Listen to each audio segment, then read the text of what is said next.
Oh, exciting stuff. Okay, cool. So, I'm making a video right now to show you how to install your new awesome sounds that you got from Producer Dojo. I figured out what I feel is a fairly simple way to get the sounds going right away without any kind of like laborious opening and resaving and blah, blah, blah, blah, blah. Okay, so what you're going to do is you're going to download your sounds and you're going to add them to places in Ableton. So I'm going to do that now. I'm going to first go into my templates here. Okay, so here is the template. I'm going to go into my 2019 studio template, and let's say that you bought the ill fatty polyphonic sounds. Well, you'd want to add those to Finder. So what you do is you put your files somewhere where they're not likely to move, because if you move them it'll break the file references inside of Ableton. But you go to your sample libraries folder and you unpack your ill fatty poly project or your studio template or whatever, and then all you got to do is just drag it into the places in Ableton like that, right? And then once you've done that, when you click on the project here, right, it'll load it up, and then you can get your patches and just load them in like that. So much simpler than before. And then because basically inside the project folder all the samples are in here, it's gonna make sure to reference all the samples properly, and all of your patches will load, and you can just load one patch on top of each other, no problem, just like that.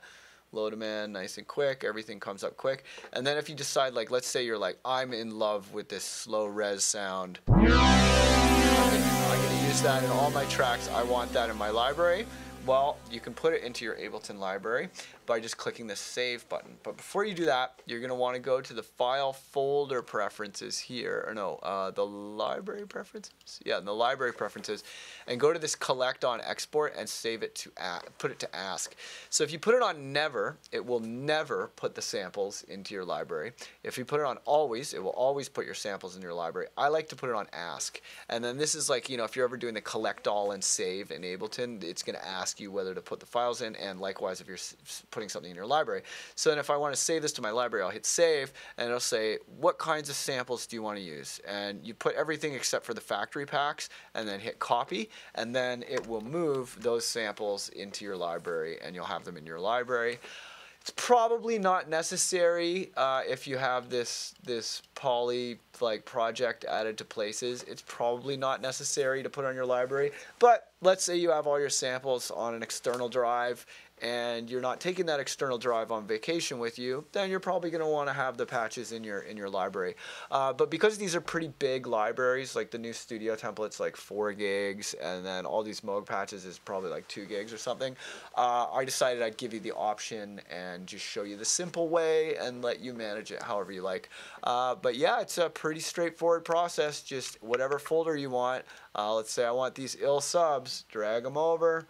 Boom, now they're here, and then I just navigate to this folder, there's the patches, drag them in. Pretty simple, pretty straightforward. But yeah, that's how you do it. All right, have fun with your new sounds. Bye.